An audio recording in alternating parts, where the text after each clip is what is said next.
ऋतुचर्या। परिभाषा। ग्रस्ते रसानिति। ग्रसो अट्ने प्लस ग्रीष्मः। सूर्य जगत की रस नेहांश को ग्रसित करता है, इसलिए इसे ग्रीष्म ऋतु कहते हैं। पर्याय इसका है निदाद। ऋतु लक्षण। इस ऋतु में सूर्य जगत के स्नेह का ग्रहण अधिक मात्रा में कर लेता है। सूर्य तेज किरणों वाला होता है, अतसी पुष्प के समान चमकता है, भूमि और दिशाएं जलती हैं। नैऋत्य कोण से बहने वाले वायु सुखकर होती है।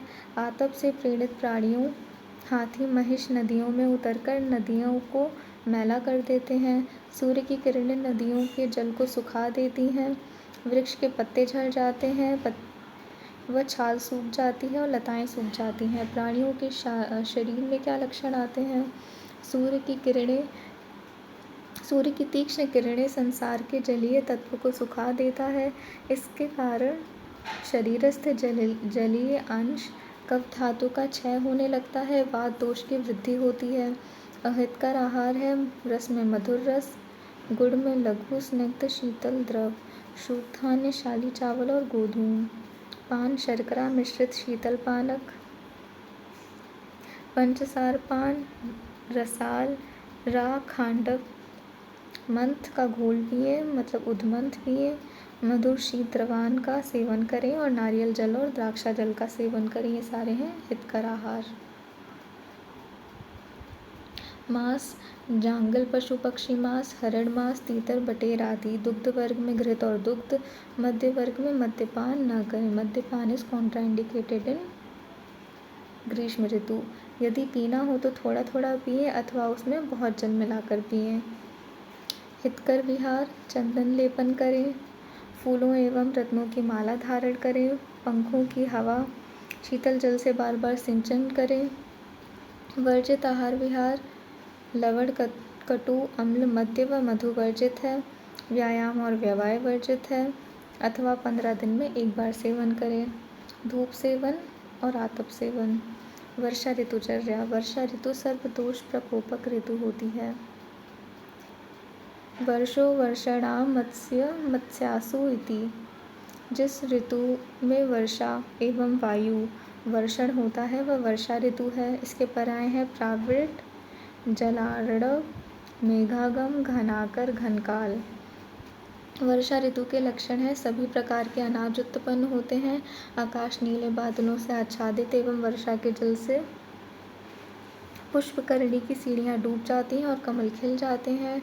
नदियाँ समुद्र के सदृश दिखाई पड़ती हैं। मेघ मंद गरजने लगते हैं।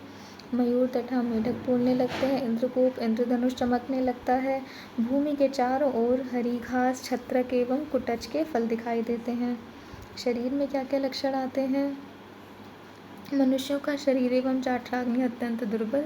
वर्षा ऋतु के आ जाने पर दूषित वात आदि दोषों से दुष्ट जाठराग्नि और भी दुर्बल हो जाती है। इस ऋतु में भूमि से वाष्प निकलने से, आकाश से जल बरसने से और जल के अम्ल विपाक होने से अग्नि अत्यंत क्षीण होकर वातादिक दोष को कुपित करती है। हितकर आहार।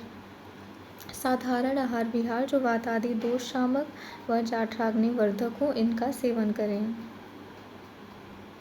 और एक इम्पॉर्टेंट पॉइंट और है कि वर्षा ऋतु में सारे खाने पीने की जो भी व्यंजन हों उनमें मधु अवश्य मिलाएं।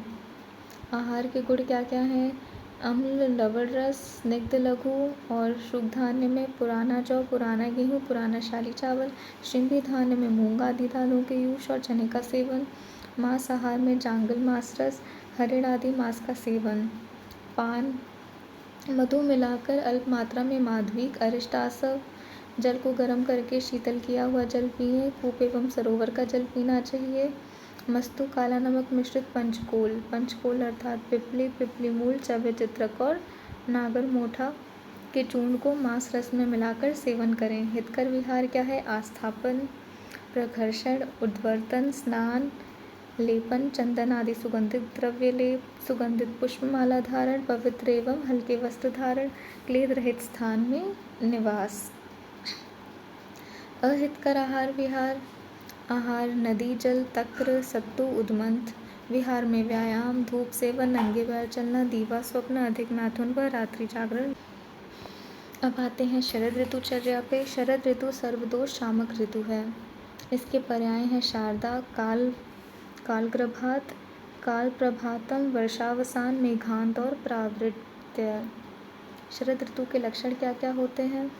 आकाश सफ़ेद बादलों से व्याप्त होता है, पृथ्वी थोड़ी थोड़ी कीचड़ युक्त होती है, काश सप्तपर्ण कुमुद खिलने लगते हैं, खेती धान्यों से सुशोभित होती है, सूर्य की तीक्ष्ण किरणें व्याप्त होती हैं, दिशाएं निर्मल हो जाती हैं, झीलों में तरंगे उठती हैं। शरीर के लक्षण क्या क्या हैं? वर्षा ऋतु में शीत साथ में हुआ व्यक्ति में संचित पित्त शरद ऋतु की सूर्य की किरणों से प्रकोपित हो जाता है। हितकर आहार सेवन, रस तिक्त स्वादु कषाय रस युक्त, गुड़ शीत, लघु विहार, शुभ धान्य शाली चावल, गेहूँ जौ साठी चावल, शिंबी धान्य मूंग आदि दालों का सेवन, क्षीर वर्ग, दुग्ध दही खोया मलाई शर्करा फाड़ित सेवन, शाक में परवल, फल में आमलकी और द्राक्षा, मांस में लाव कपिंजल एड़ उरग बारहसिंगा, खरगोश के मांस का सेवन, पान में हंसोदक सेवन और जल सभी प्रकार के भौम जल श्रेष्ठ है। मधु और शर्करा जल का भी सेवन करें। हितकर विहार तिक्त घृत सेवन, महातिक्त घृत, पंचतिक्त घृत, पंचतिक्त गुग्गुल घृत ये पित्त का शोधन करते हैं, इसलिए इनका सेवन करना चाहिए। विरेचन और रक्तमोक्षण लेप, चंदन उशीर खस और कपूर का लेप। माला धारण, मोतियों की माला का धारण करें, साफ सुथरे वस्त्र पहने, चूने से पुते हुए भवन की छत पर बैठे, चंद्रमा के किरणों का सेवन करें।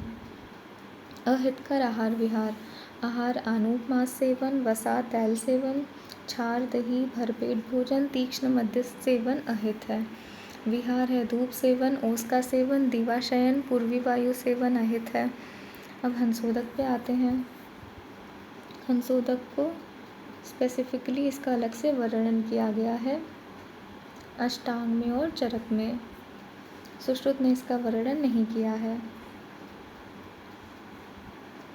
हंस शुद्ध जल का ही सेवन करता है, इसलिए हंस के सेवन योग्य जल को हंसोदक कहा गया है।